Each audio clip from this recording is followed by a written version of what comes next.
नमस्कार मित्रांनो, मी ऋतिक कांबळे स्पर्धा विश्व या युट्यूब चॅनलवर तुमचं सर्वांचं सहर्ष स्वागत करतो. मित्रांनो बघा, बृहन्मुंबई होमगार्ड नोंदी 2025 म्हणजे जी बृहन्मुंबईची होमगार्डची 2025 साठी जी भरती आलेली आहे त्याबद्दलची संपूर्ण माहिती आहे ते आपण या व्हिडिओमध्ये बघणार आहोत. यामध्ये एकूण किती पदे आहेत, किती पदे भरली जाणार आहेत, अर्ज कसा करायचा, शारीरिक पात्रता काय आहे, शिक्षण किती लागणार आहे, कोण कोण इथे अप्लाय करू शकतो, तसेच बाकी सिलेक्शन कसं होणार आहे याची संपूर्ण डिटेल माहिती आपण यावेळी बघणार आहोत. तसेच वेतन भत्ता किती मिळणार आहे, कारण का आधी मिळायचा त्या सुद्धा आता नवीन जी आर आला आहे त्यामध्ये वेतनमान हे वाढून मिळालेलं आहे, ते किती भेटणार आहे संपूर्ण डिटेल माहिती आपण बघणार आहोत. तर व्हिडिओ शेवटपर्यंत बघा आणि आपल्या चॅनलवर नवीन असाल तर सबस्क्राईब करायला विसरू नका. तर मित्रांनो बघा, बृहन्मुंबई होमगार्ड नोंदी म्हणजेच काय 2025 ची भरती आलेली आहे. यामध्ये टोटल एकूण 2000 प्लस पदे ते भरली जाणार आहेत. आता यामध्ये आपण जे महत्वाचे पॉइंट आहेत ते बघूया. ही संपूर्ण जी पीडीएफ आहे ती आपल्या टेलिग्राम चॅनलवर अपलोड केलेली आहे. टेलिग्राम चॅनलची लिंक या व्हिडिओच्या डिस्क्रिप्शन बॉक्स मध्ये आहे, तिथे जाऊन तुम्ही ही टेलिग्राम चॅनल जॉईन करून संपूर्ण पीडीएफ डिटेल मध्ये पाहू शकता. आपण यामध्ये जे महत्वाचे पॉइंट आहेत जसे की झालं वयोमर्यादा किती आहे, पेमेंट किती मिळणार आहे, अर्ज कसा करायचा, कोण कोण इथे अप्लाय करू शकतो, याचे जे महत्वाचे पॉइंट आहेत ते आपण या व्हिडिओमध्ये बघणार आहोत. व्हिडिओ शेवटपर्यंत बघा. आता यामध्ये बघा, होमगार्डचे पहिलाच पॉइंट आहे सदस्यत्व. ठीक आहे, सदस्यत्व कोणाकोणाला मिळणार आहे हे आता म्हणजे बघा, महाराष्ट्रातील होमगार्ड संघटना ही पगारी संघटना नसून शासन संचलित पूर्णतः मानसेवी तत्वावर आधारित आहे. तुम्हाला इथे डेली काम नसणार आहे. ज्या दिवशी तुम्हाला म्हणजेच बघा इथे क्लिअरली दिले, संघटनेचे सदस्य होणे म्हणजेच कोणत्याही प्रकारची नोकरी अथवा रोजगार नाहीये. इथे तुम्हाला 3-3 वर्षाकरता कॉन्ट्रॅक्ट दिले आहे.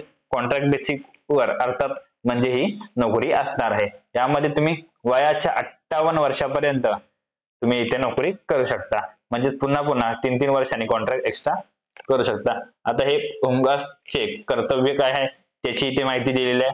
ठीक आहे, आता यामध्ये तुम्हाला ज्या दिवशी तुम्ही काम कराल त्या दिवसाचे तुम्हाला इथे पैसे दिले जातात.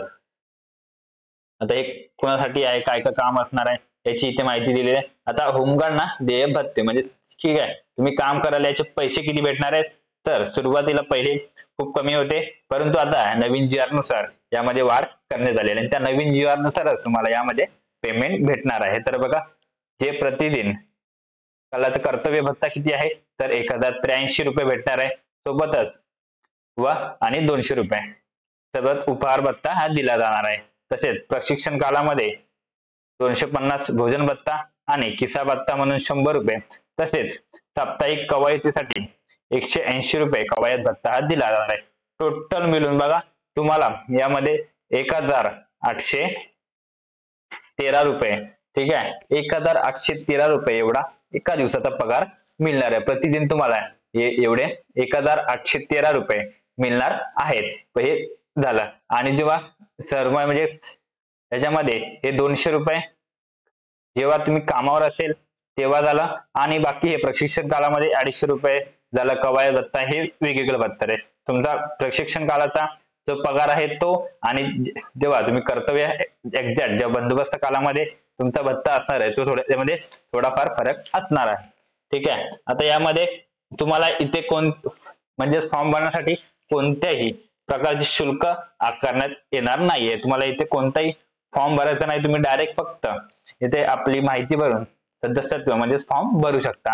आता होमगार्ड सदस्य झाल्याचे काय काय फायदे आहेत ते तुम्हाला इथे दिलेले आहे. तुम्हाला पोलीस दल झालं, वन विभाग, अग्नि विभागामध्ये 5% आरक्षण आहे त्याची माहिती दिली आहे. बाकी इतर सुद्धा माहिती दिली आहे. आता ह्याच्यामध्ये पात्रता, ठीक आहे, होमगार्ड पात्रतेचे निकष, तुमची निवड कशाच्या आधारे होणार आहे, तर बघा इथे तुम्हाला कोणती एक्झाम द्यायची नाहीये. इथे तुम्हाला फक्त शारीरिक म्हणजे मैदानी चाचणी याच्यामध्ये तुम्हाला उत्तीर्ण व्हायचं आहे, आणि बाकी शैक्षणिक पात्रता बघा कमीत कमी 10वी पास असणं तुम्ही आवश्यक आहे. तुम्ही झाले 10वी पास असाल तर ते अप्लाय करण्यासाठी पात्र आहात. आता ठीक आहे, आता महत्वाचं आहे म्हणजे शारीरिक पात्रता. इथे तुमची कोणती एक्झाम होणार नाहीये, तर शारीरिक पात्रतेच्या आधारे तुमचं सिलेक्शन होणार आहे. त्यामध्ये तुमचं बघा वय हे कमीत कमी 20 वर्ष असावं, आणि जास्तीत जास्त तुम्ही 50 वर्षाच्या आतील असावे, म्हणजे 20 वर्ष तुम्हाला पूर्ण असावं आणि 50 वर्षाच्या आतमध्ये तुम्ही असाल तर इथे अप्लाय करू शकता. आता इथे बघा, उमेदवाराचे जे वय आहे ज्यांचे 20 वर्ष पूर्ण असतील ते अप्लाय करू शकतात. आता उंची बघा, पुरुषांकरता 162 सेंटीमीटर आणि महिलांकरता 150 सेंटीमीटर असणं आवश्यक आहे. छाती फक्त पुरुषांकरता न फुगविता कमीत कमी 76 आणि फुगवून 81 सेंटीमीटर असणं आवश्यक आहे. आता या पुढील आवश्यक कागदपत्र कोणती कोणती लागणार आहे तर बघा, यामध्ये रहिवासी पुरावा, त्यामध्ये तुम्ही आधार कार्ड झालं, मतदान ओळखपत्र, ठीक आहे, यामधील हे तुम्ही पाहू शकता. तसेच शैक्षणिक अर्हता प्रमाणपत्र म्हणजे तुमचे 10वी चे सर्टिफिकेट झालं किंवा बोर्ड सर्टिफिकेट, जन्म तारीखासाठी SSC बोर्ड प्रमाणपत्र म्हणजे शाळेचा दाखला, सोबतच शाळा सोडल्याचा दाखला सुद्धा तुम्ही तिथे आपला दाखवू शकता. आता तांत्रिक अर्हता यासाठी त्याचे जे प्रमाणपत्र असतील तुम्हाला ते आणि तुम्हाला त्याच्यात जोडायचे, कारण का बघा मेरिट लावते वेळी त्यांचे सुद्धा तुम्हाला मार्क्स असणार आहेत. यामध्ये तुमचे जे काही SS पुढे बघा ते आपले सांगणार होतं कशा कशाच्या आधारे इथे मार्क्स मिळणार आहेत. परंतु सुरुवातीला आपण शारीरिक चाचणी बघूया. शारीरिक चाचणीमध्ये काय काय घेणार आहेत, कोणते कोणते जे पॉइंट असणार आहेत, म्हणजेच बघा कोणते कोणते इव्हेंट असणार आहेत, त्यामध्ये तुम्हाला किती मार्क भेटणार आहेत याची डिटेल माहिती इथे दिलेली आहे. बघा, पुरुषांमध्ये तुम्हाला 1600 मीटर धावणे आहे, त्यासाठी तुम्हाला एकूण 20 गुण आहेत आणि महिलांसाठी 800 मीटर धावणे यासाठी तुम्हाला 25 गुण आहेत. बघा, टोटल 100 गुण असणार आहेत. यामध्ये प्रत्येक इव्हेंट मध्ये हे डिवाइड केले जाणार आहेत. आता 1600 मीटर धावण्यामध्ये पुरुषांना 20 तर बघा महिलांना 25 गुण असणार आहेत. आता बाकी इथे टायमिंग नुसार कोणाला किती टाइम धावणं पूर्ण कराल त्यानुसार तुम्हाला इथे मार्क भेटणार आहेत. याची डिटेल माहिती दिलेली आहे, हे तुम्ही नंतर पाहून घ्या.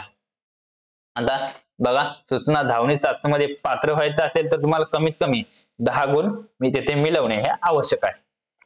आता या पुढचा बघा, गोलाफेक हे फक्त पुरुषांकरता असणार आहे. यासाठी तुम्हाला जर तुम्ही 8.5 म्हणजे 8.50 मीटर यापेक्षा जास्त फेकलात तर तुम्हाला इथे 10 मार्क मिळणार आहेत. म्हणजे बघा, गोलाफेकीसाठी मॅक्सिमम 10 मार्क आहेत, बाकी प्रत्येक अंतरावरून इथे तुम्हाला मार्क भेटणार आहेत. ठीक आहे. आता पुढचा गोलाफेक महिलांकरिता, त्यामध्ये तुम्हाला बघा जास्तीत जास्त म्हणजे 6 मीटर फेकणं आवश्यक आहे. 6 मीटर पेक्षा कमी फेकला तर तुम्हाला त्याचे मार्क्स कमी भेटतील. 6 मीटर किंवा त्यापेक्षा जास्त टाकलात तर तुम्हाला इथे मॅक्सिमम म्हणजे 10 मार्क त्यासाठी भेटणार आहेत. बाकी इथे कमीत कमी बघा, गोलाफेक मध्ये सुद्धा उमेदवारांना कमीत कमी 4 गुण असणं आवश्यक आहे. आता तांत्रिक अर्हता गुण म्हणजे तुमच्या सर्टिफिकेटवर तुम्हाला किती गुण मिळणार आहेत तर बघा, जर तुमच्याकडे ITI असेल, ITI तुम्ही केला असेल तर तुम्हाला इथे 2 मार्क भेटणार आहेत त्याचे. तसेच तुम्ही खेळाडूमध्ये प्रावीण्य मिळवलेली व्यक्ती पण ते जिल्हास्तरीय क्रीडा स्पर्धांचे जे तुमच्याकडे सर्टिफिकेट असेल तर त्यासाठी तुम्हाला 1 मार्क आहे. सोबतच माजी सैनिक असाल तरी सुद्धा त्यासाठी तुम्हाला 1 मार्क आहे. NCC B प्रमाणपत्र असेल तर तुम्हाला 1 मार्क आहे. NCC C प्रमाणपत्र असेल तर 2 मार्क. म्हणजे बघा, सर्व पुढे नागरिक संरक्षण सेवेत तुम्ही असाल तरी सुद्धा तुम्हाला तिथे 1 मार्क हा भेटणार आहे. आणि जड वाहन चालक परवाना जर धारक असेल, तुमच्याकडे जड वाहन चालवायचे जर लायसन असेल तरी सुद्धा 1 मार्क. म्हणजे बघा, टोटल तुम्हाला हे सर्व 7 तांत्रिक अर्हता तुमचे असेल पूर्ण असेल तर तुम्हाला 10 गुण मिळतील. नाहीतर यामध्ये जे प्रत्येक जे पॉइंट आहेत त्यामध्ये तुमच्याकडे ITI सर्टिफिकेट असेल, NCC असेल, मग त्यानुसार तुम्हाला ते 10 पैकी इथे गुण मिळत जातील. त्यामुळे यापैकी कोणतीही तुमच्याकडे सर्टिफिकेट असेल तर ते फॉर्म भरताना टाकायला विसरू नका. याचे मार्क जे तुमचे सिलेक्शन आहे त्यामध्ये खूप महत्वाचं असणार आहे. आता अर्ज कधी भरायचा बघा, होमगार्डचे कधीपासून सुरू झाले तर 27/12/2024 सकाळी 10 वाजल्यापासून अर्ज सुरू झालेले आहेत. त्याची शेवटची तारीख आहे 10/1/2025 पर्यंत, म्हणजे 10 तारखेपर्यंत जानेवारीच्या रात्री 9 वाजेपर्यंत तुम्ही इथे अप्लाय करू शकता. आता कुठे अप्लाय करायचा तर तुम्ही डायरेक्ट त्यांच्या वेबसाईटवर जाऊन अप्लाय करू शकता. तसेच जी अप्लायची लिंक आहे ती सुद्धा आपण आपल्या व्हिडिओच्या डिस्क्रिप्शन बॉक्स मध्ये देत आहोत. तुम्ही डायरेक्ट त्या लिंकवर जाऊन अप्लाय करू शकता. आता त्यांची वेबसाईट इथे दिलेली आहे महाराष्ट्र HG.government.in, तसेच MahaHG किंवा enrollmentform.php या संकेतस्थळावर म्हणजे ज्या वेबसाईटवर जाऊन तुम्ही येथे फॉर्म भरू शकता.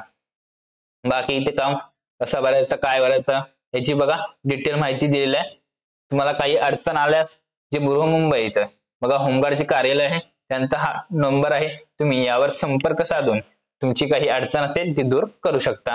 आता इथे पात्रतेचे निकष आपण वरती बघितले, म्हणजे कमीत कमी 10वी पास असणं आवश्यक आहे. शारीरिक पात्रता किती पाहिजे, कमीत कमी तुम्ही बघा वयामध्ये 20 ते 50 या वर्षातील असणं आवश्यक आहे.